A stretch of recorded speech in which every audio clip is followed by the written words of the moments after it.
Hey friends, if you wish to set up a proxy on your Windows computer, then please watch this video. Now here's my personal suggestion. While we have an option through settings, don't go through it. Here's what you have to do. Press the Windows key and the R key together to open the run window.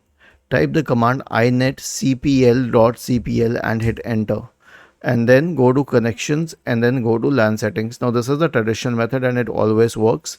The method through settings may or may not always work. So right now it is selected at automatically detect settings. You can switch it off, you can switch this one off and then add an address and port here.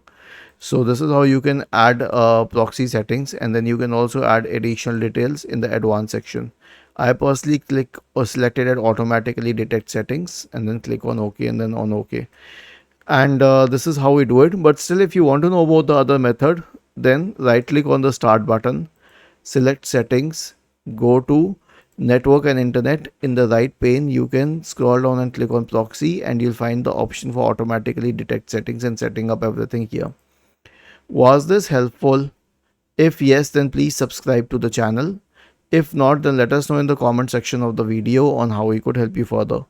Thank you for watching this video and have a nice day.